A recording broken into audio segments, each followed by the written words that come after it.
Welcome into a new BuffStampede Radio. Adam Munsterteiger, the publisher of BuffStampede.com, joined again by our football analyst, William Gardner. And William, we finished our last show, which had some highlights, some lowlights, and what have yous. But Oregon lost a football game in the National College Football Playoff after we recorded that episode. How did you handle that disappointment? Well, yeah, that was heartbreaking, wasn't it? And not only that, but what was it, like 35 to nothing at half? And I was like, I wanted to try to get like a telegram. Can I get a telegram to Coach Day? Pour it on, pal. Don't take your foot off their throat. So a lot of tears. I shed tears for those guys, those quacky bastards up there. And you know, I don't know. I don't know. It's funny that they got their butts kicked so hard. And I guess for all of us, it's kind of remains humorous that for all of Phil Knight's money, they still have no championships to show for it. So, hey, good for you, pal. I don't know. And I know somebody on the board was talking about, oh, why don't you just let it go? I don't know, man. You got to hate somebody. It's the American way. It's human nature. And he's just such a jerk and a jackwagon. I don't know. It's like I just go back. I just go back to last year, and he didn't have to do anything. He didn't have to do the things he did before our game last year. He knew they were going to beat us, Yeah. and he's a small, petty little man, and he was so jealous that Coach Prime was getting all the media and that our team was getting all the media, that he had to take what's usually a private thing, the pregame speech, and vent it out to the national media, and then act like afterward, oh well, that was just private talk to my team. Shut your pie hole, you little wuss. Anyway, besides, Yeah. he just looks so punchable. I don't know. That's the thing, isn't Yeah, it? no, I didn't get a chance to see Dan Lanning out in New York City. And I was going to tell him if he came up to me that you've got a fan out in Boulder, Colorado that really wants to punch you in the face. So, yeah. Yeah. Well, I just give him a hug like an anaconda gives you a hug. All right. I don't know. I guess Well, the other thing about him, I think, is that you know, I don't know. He's like one of those people that's been out of shape that Coach Prime didn't pay his dues. Well, neither did he. He didn't come from anywhere. He just knew the right people. So I don't know. Anyway, they got their butts waxed, and we can move on. So Happy New Year. Happy New Year, William. I've been reporting on some of this newest transfer portal news with the Colorado Buffaloes. Former UTSA linebacker Martavius French is committed to the Buffaloes. We've got some other news there. Any takeaways from this new linebacker that is joining the mix? He was a team leader there at UTSA. That was a pretty good football team with Owen McCown leading the charge down there. Yeah, and I think that's three nice sized linebackers. I think that we've added with Reginald Hughes. Reginald Hughes is even bigger, but and then I like Kylan Salter, frankly, our new QB's little brother, who was a very highly recruited, and what I don't know, this is going to sound kind of stupid, maybe, but all three of these dudes look like linebackers, which I don't know, I kind of like that, but they're all 2.25 or bigger, and they can all run, and I think we probably need a couple more in there, but these are three dudes that are all very highly rated coming out of high school and have done some things in college. And so I think that's exciting, that we're shoring up that linebacker position for sure. Jeremiah Brown is back. That helps. And got some guys that I think will make some jumps in spring as well. Hope to see things from Kai Hill Green, from Jalen Wester, and hopefully from Jeremiah Brown as well. And so we'll fill up that spot, I guess. On the O line, Carter Miller flipped from Colorado to UCF. It felt like he was a Phil Lodeholt guy that was coming on board. They filled that role pretty quickly, and these were both centers. Yeah. Zarian McGill comes over from Louisiana Tech, and there's not a whole lot of film out there, William, on these guys, but they upgraded there, in my Yeah. opinion. Yeah. I think McGill is a better prospect than Miller. I was not blown away with Miller. I kind of like, um, and he'll go, with Coach Lodeholt down to Mississippi State. We'll see what happens. But McGill is He's bigger, and actually he going is. to UCF. Apparently, Mississippi State did Oh, not have a scholarship for him. oh, I okay. reported that yesterday. I had to retract that, and yeah, he was planning to go to Mississippi State, and they're like, "No, we're not going to bring you there." So he's going to UCF instead, and UCF is going through some things right now, William. I don't know if that is a program that is primed to really compete in the Big 12 going forward. Really, what's going on there?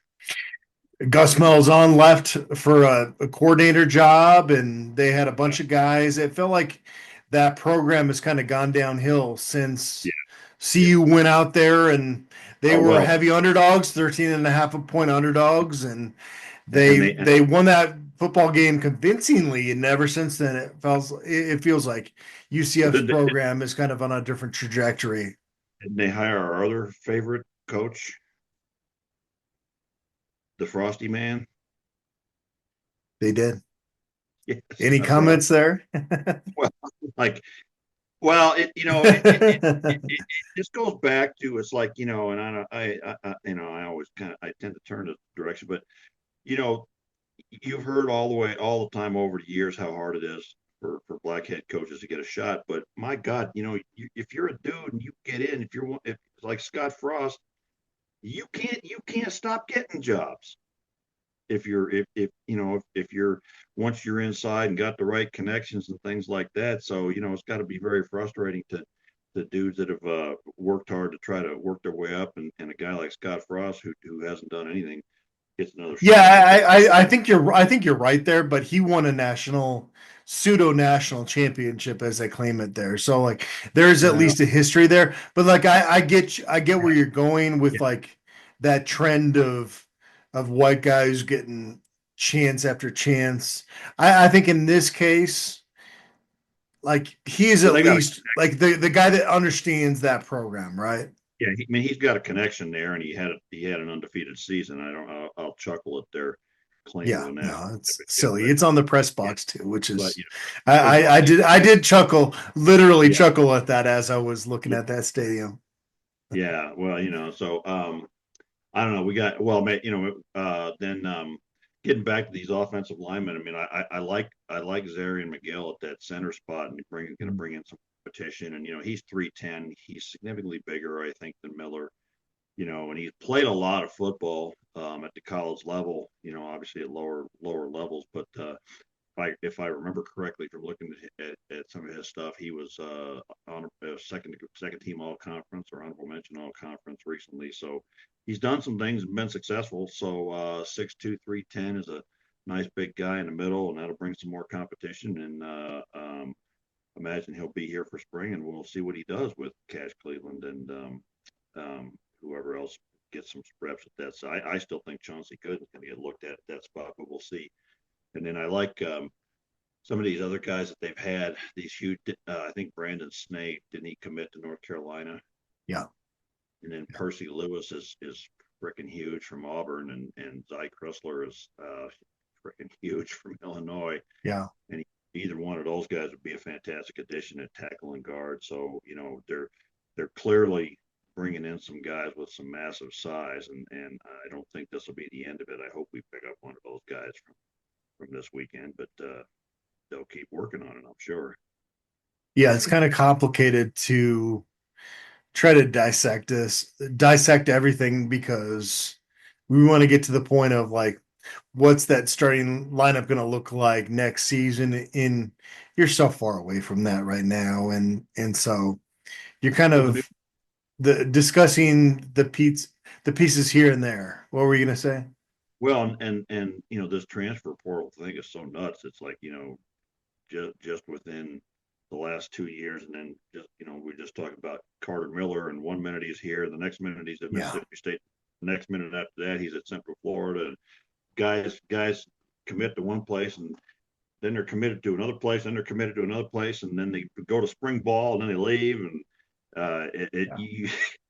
Yeah. and until you get to summer, and really until you get to camp starting, you really don't have any clue what the hell you have, and then even after that, it's like I don't know, like last year, we thought we had a pretty good group of guys going in the offensive line, and two of them never played a damn game, so you know, it's kind of nuts. It's kind of crazy. You're gonna have to have a little flexibility, I guess. Back in the day, this time of year, you'd have a fairly decent idea what you're gonna have going into fall camp, and now it's like, I can't say couldn't tell you anything, but there's significant holes that are yet to be filled. Well, we've got plenty of time to dissect all of that, and yeah, that was the fun part in the past was being able to hit record on a podcast in early January, and you're like, this is all the upcoming talent that's coming up in this program.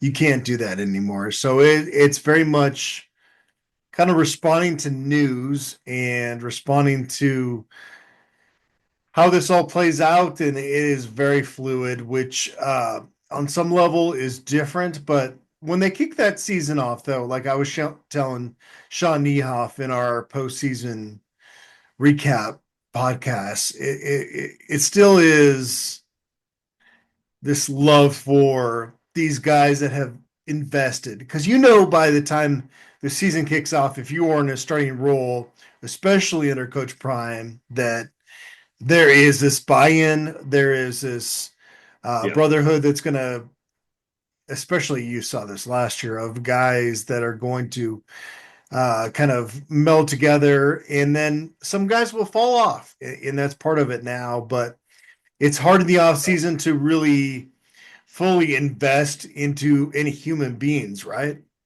Well, but it's still fun, and I think I was thinking as you were just saying that last part again. I go back to the fact that Coach Prime learns from his mistakes, and they realized in year one that you can't just throw a bunch of dudes onto the field and have them play well together, and so they really emphasized that coming together as a team and that chemistry and what have you. To the extent that one of the things we're going to talk about today, I couldn't give you an answer, but we'll get to that in a minute. But it's still fun because it's like we're sitting here in early January, and like at this time last year, we didn't have Nakai Hill Green, and you look at other guys that we added later on, and it's still fun and exciting. So, guys, we're gonna add dudes, in the next 5 or 6 months that are going to be significant parts of our team, and we don't know who they are yet. Let's re-rank the top 10 from our top Buffs countdown in 2024, William, before we get into our ad read. And then, I don't know, we might have to break this off for another show because we've talked about a bit here. But we had Shedeur Sanders number 1, and you were the one that had Travis Hunter number 1. I think you proved out to be okay there. Yeah, I think you worked out all right. Although, I as I was thinking about it again this morning, I kind of had to think, it's like, I don't know, there's an argument. There's the same argument still stands, and the same argument for Shedeur can still be made that, you take him off this team and we don't win 9 games.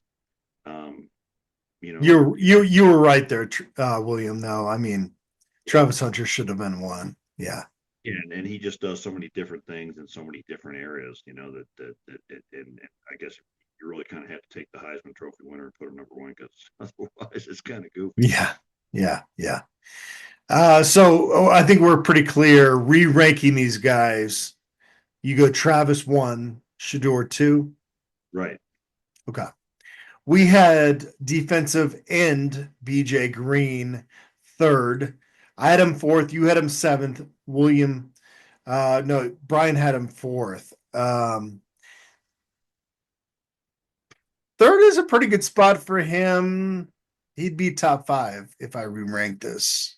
Yeah, he stayed in the top 5 for me, but I moved another defensive player into the number 3 spot who wasn't in our top 10, which is Nakai Hill Green.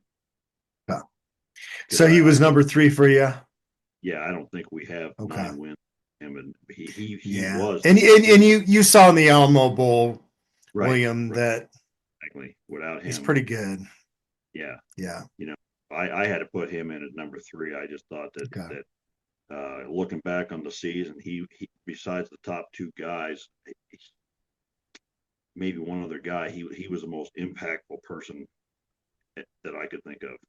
Yeah.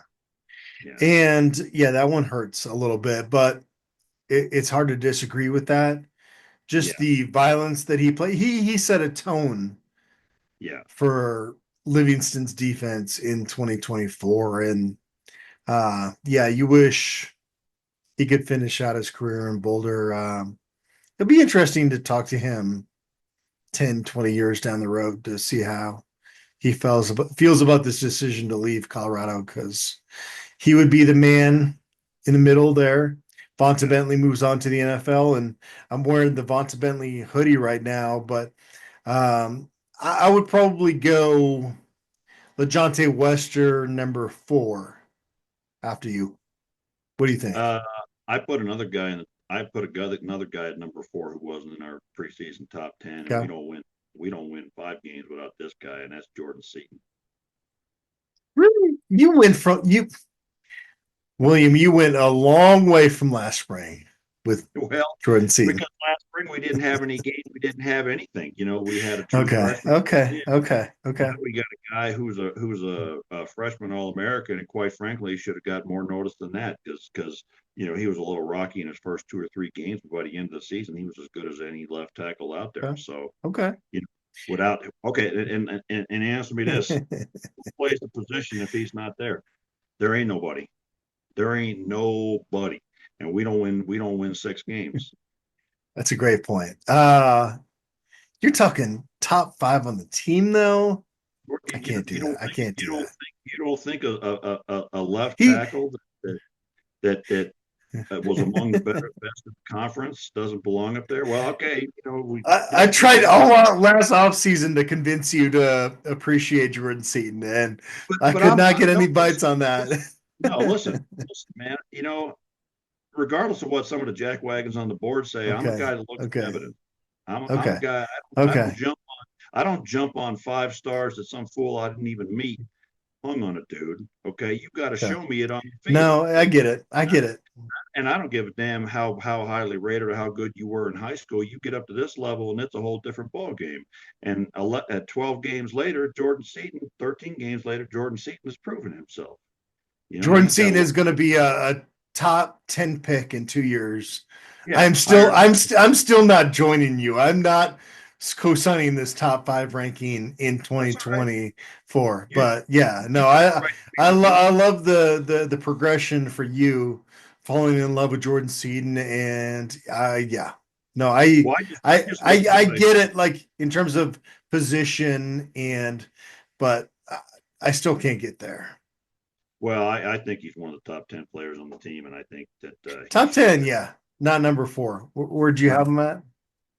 Yeah. No way. 4. Yeah. No way. All right. Who's your number 5? Be prepared to be more disappointment. So I'm not going to put all the goddamn wide receivers up there and make everybody happy. So I don't know. Okay. Well, this is fun. So I don't know. Number 5 is where I dropped BJ Green, which is not that big of a drop. Okay. 2 spots, but he didn't have quite the season I was hoping for. I mean, he had a great season, 7 sacks and what have you, but I was kind of hoping he might get up closer to 10. And but I was very solid in the run game, and all the way around was just really helped himself. Somebody was talking about him as a draft prospect, and I'm not quite sure he got himself over the hump, because he's just got that tweener size for the NFL, And so we'll see. We'll see. If he gets the combine or what he does at pro day and what have you, and what the NFL does with him. I think he's one of those guys that the NFL loves their numbers, man. And they want you to be 6'5" and have a arm span out to there. And BJ Green gets the job done without all those things. So I think he'll still be successful at the next level. I'm just not sure that they'll draft him high to begin with. So we are in agreement that Travis Hunter is number 1. Shedeur is number 2, correct? Yeah. Okay. At number 3, We had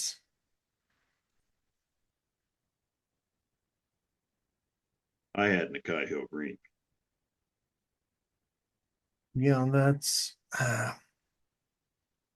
all right. I'm going to give you that. I don't want to disagree. There's no way in hell I'm giving you uh, Jordan Seaton being in the top five this year. That's all right. He's picked for number one in the draft. I'll keep receipts. I think he will be. I'll be in. I yeah, you're barking up the wrong tree there. I just No, I I'll be. Yes, I get to spin it any way I want. I'll be like, yeah, remember the days when Adam said Jordan sucks. You'd be like, hey, wait a minute, and I'll be like, I'd be well, like, that's the way dude, I was on the fan club before you, but now I'm like having to tell you to pump the brakes. Okay, BJ Green. So I'm going BJ Green third, and you're going Hill Green third as well. Okay. Yeah, we're definitely not going to be able to agree on this list. I thought maybe that would happen, but uh we got to butt heads a little bit here. LeJohntay Wester, you have him five.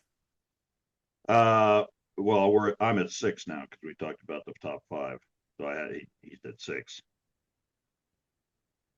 Okay. I can maybe get on board with that. Well, Nick, just okay. Okay. Well, you can see that BJ Green at three and Hill Green at four is okay. We redid yeah. this. I mean, Okay. I got my list and you got Okay. yours. I'm gonna get into who is number five for you? BJ Green was five. Five. Okay. And then yeah, you had Seaton. I'm still waiting on that one. I'm not gonna put him in yet. Who's up next for you? Number six was LeJohntay Wester. There you go. Okay. What do you love And about him? uh, well, I mean, what don't you love? I mean, if he Exactly. was 6'2", he'd be top half of the first round in the draft. But he's fast and shifty, and he's a playmaker and makes things happen. I don't know, speed and it's not just speed because lots of guys with speed aren't any damn good, but he's just a guy that makes plays and gets things done when you need them done. Okay. Yeah, no, his football presence, and I think that sometimes we think that this whole football thing is easy because these guys that we tune into on Saturday are really, really good. Right. And then you see LeJohntay Wester do what he did on that final catch against Baylor. William, there 100 times out of 100, there's no way I could do that on any level close to what he pulled off there. And I think sometimes LeJohntay kind of made it look fluid to the point where you were disappointed. And then him coming over from FAU and having those kick return stats and punt return stats that made you like just expect that. We were all waiting on that, and we finally got that moment this past season where he returned it. Was it like 65 yards for a touchdown? And so I feel like LeJohntay Wester gave every Colorado fan what they wanted and what they expected to see out of him in Yeah. 2024. He lived up to all of our expectations wherever we rank him preseason, postseason. Like he was it.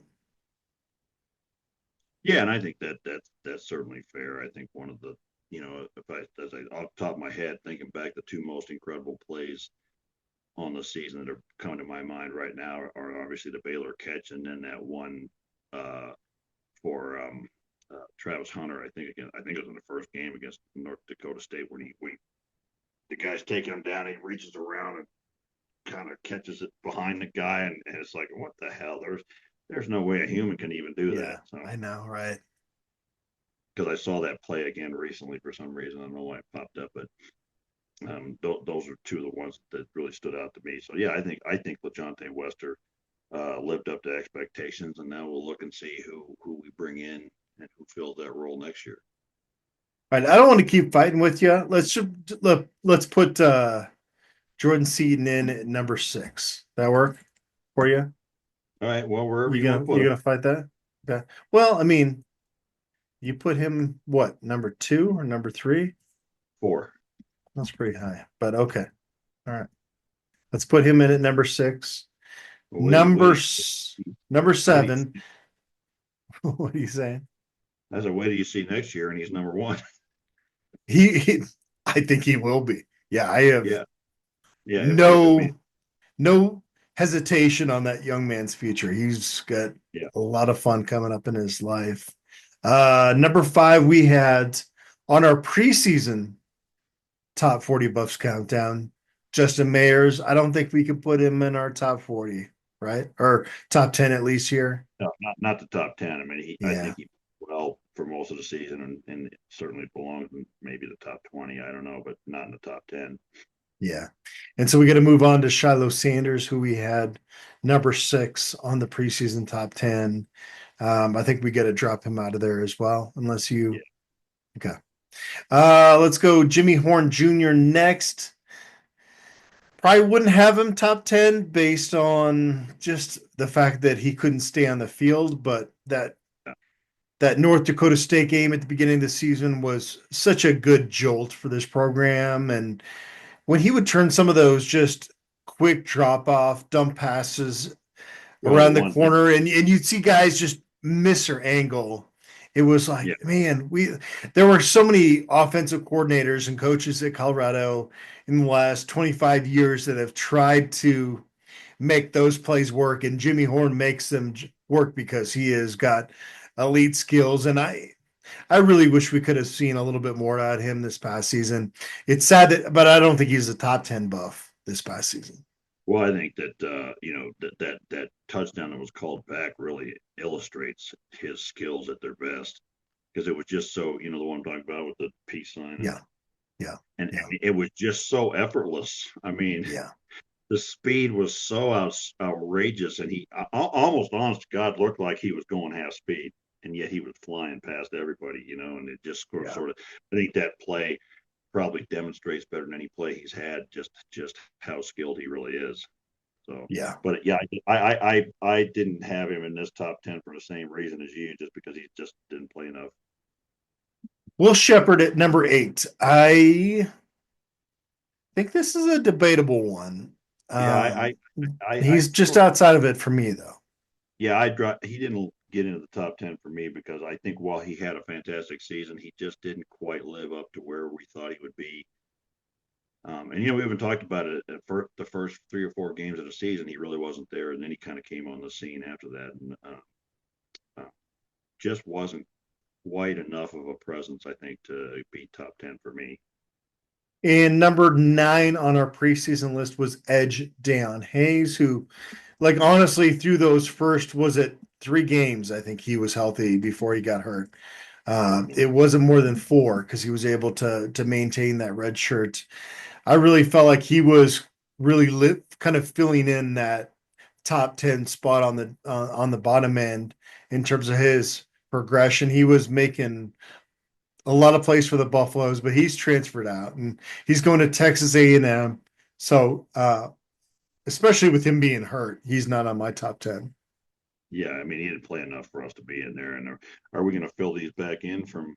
Oh yeah, oh yeah. We got up to We're number we're 6. we're up to 5. We're up to 5.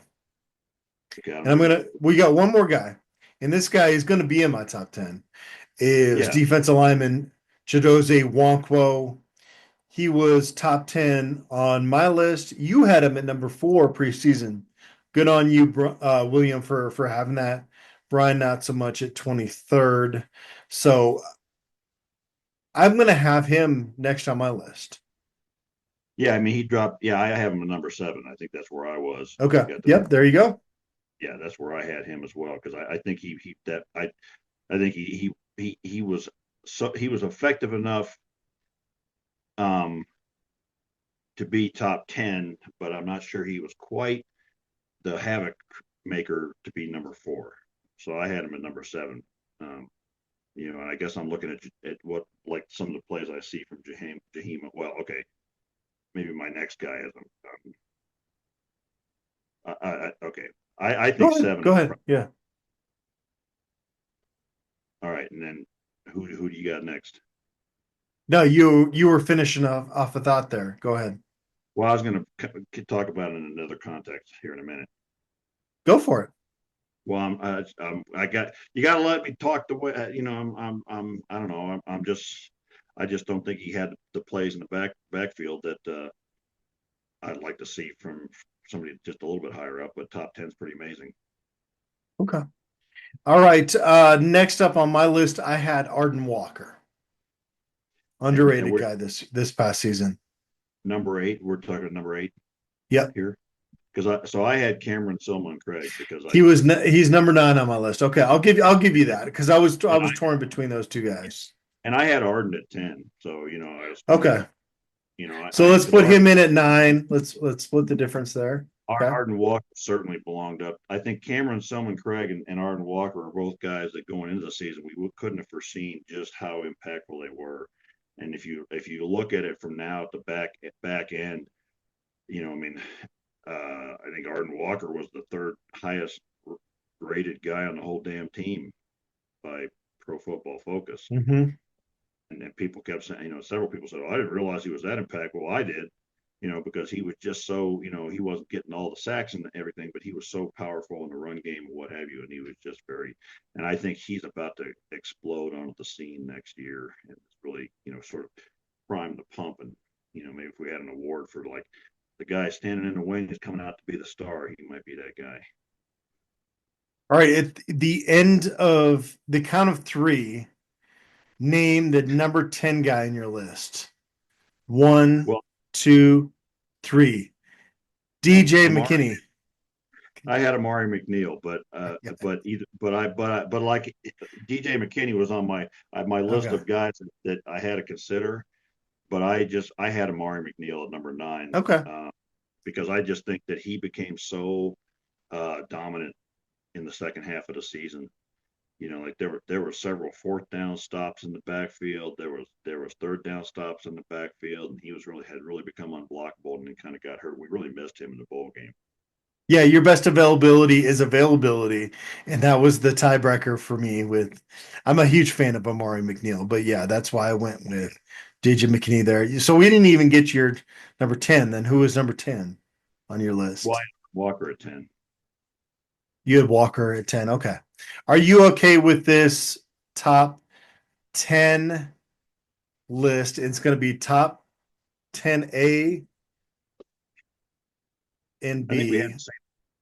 Okay. So Travis Hunter, number 1. Shedeur Sanders, number 2. BJ Green, number 3. Nikhai Hill Green, 4. LeJontay Wester, 5. Jordan Seaton, 6. Chidozie Nwankwo, 7. Cameron Silman Craig, 8. Arden Walker, 9. And then 10 A and B is McKinney and McNeil. And actually, we had all the same. We gotta have Bentley in the top 12. Well, right? we had all the same names except for McNeil and McKinney. We have Bentley in the top 12 though, like just to round this out. I'm wearing the man's hoodie right now. I don't feel good about this. Okay. That work for you? Do you feel any? Yeah. Do you not want Bentley in there? Do you want to go war here? I was just saying that we came for all that you're yelling at me and cussing me out, we still had all the same damn names, except for one guy. Just had them in slightly different orders. But I had a list of guys that I thought about, and we talked about all but one of them: Levante Bentley, DJ McKinney, Jimmy Horn Jr., and then I think we talked about Will Shepard, and I think Preston Hodge is a guy we could have talked about as well, and DJ McKinney, and then another guy that I don't know that he was top 10 in terms of ability and skill on the team, but in terms of the importance of winning 9 games is Phillip Houston, because we just didn't have any damn tackles, and he settled in pretty nicely for the last half of the season. That right tackle, so he's a guy I had to give some thought to, although I didn't wind up putting him in. I don't think he's one of the top 10 players on the team, but he might have been one of the top 10 most important. Yeah, no, I don't strongly disagree with a lot of what you've said, but you have in Jordan Seaton. What did you say? Number 4 on your list? Yeah, that's kind of crazy. when we were sitting in a library in Boulder. And 13 games later, man. I don't know yeah, what to tell yeah, yeah. Okay. you. So I'm not going you to rank a you guy in the top. I'm not ranking a guy in the top 10 who hasn't played a college game. I don't give a okay. damn who he is. If he's got a big ass and a red cape, you know, I'm throw kryptonite in his damn soup and say no. All joking aside, William, and everybody hopefully that watches this knows that that's all good-hearted. There was this he looks the part aspect of it. There was this maturity that he showed during his time at Colorado. And there were growing points that we all knew were going to happen. What, as you kind of saw Jordan Seaton go through that progression of dealing with coming in as an early enrollee and being thrust into a starting left tackle job, and maybe the most heated left tackle job in the entire country when you think of the eyeballs that were on Colorado and what happened with Shador Sanders and protecting him in 2023. What was there anything specific that just really kind of jumped off to you throughout the course of the season that made you really feel like, okay, this is not just hype. This is a five-star guy in reality and a guy that will be an early draft pick. Yeah, I mean, you just look at him out there and you watched him, and I think early on for an offensive tackle coming out of high school, there was a confidence factor, and as confident as they may be, they haven't faced guys like they face at this level until they get here, and so you got to see some of that in the spring. But I don't give a damn how many times you do things without pads on it, and in a game, it's entirely different for a variety of reasons. And so I think just watching him and you watch his athleticism, you watch his flexibility, and then you see his incredible his length is and quite frankly length almost always means arm length in this context, and you just see his arm length and his ability to move and keep his butt down. A guy that's 6'6", 6'7", a lot of times they're too damn stiff, and so when you watch him play, I don't know, like at a couple points in the season, and they're going to open a can of worms that I'd like to get into, but they ran a couple of those tunnel screens and ran him downfield to block, and you just saw how athletic he is. And then of course, like everything else that worked on the goddamn offense, they stopped doing it, but that's a different fight for a different day. But you just watched, and then you watched him face a lot of really good players over the course of the season, and certain teams had really good defensive ends, and you know, he had a couple of bad days, and I think that the other thing that stands out to me is that he learns from his mistakes. And I think as a young offensive tackle, it's kind of like a cornerback. You got to get beat a couple times, and you realize I didn't get beat because I'm not good.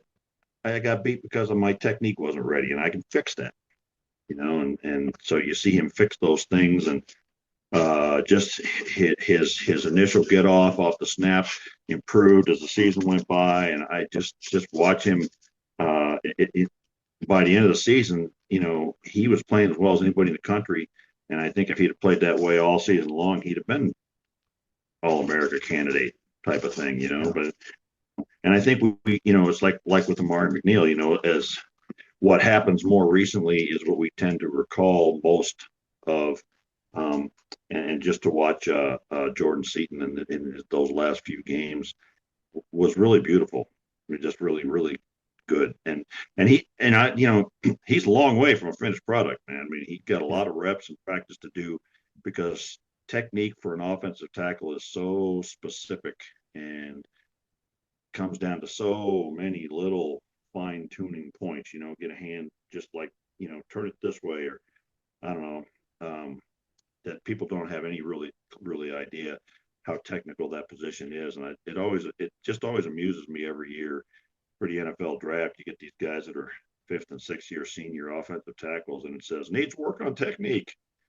Because even going to the NFL, like Nate Solder and David Bakhtiari weren't the top left tackles in the league in year one. They had to get there. Right. So there's just a lot of work to be done, and if I assume we'll get a good offensive line coach to continue to his progress and He should be a rock next year. I think another year with Coach Mo, and he's going to look a lot different as well, even though he looks a lot different now than he did a year ago at this time. Yeah. So. All right, we're going to come back with a new show with William Gardner, and we are going to hand out some very random, heavy emphasis on very random awards that are going to be handed out to Colorado Buffaloes from the 2024 season. William, always appreciate you, and I know we're going to get out to the Hungry Toad. We're going to have Ad read about that here in our next show. Thanks for tuning in, everybody.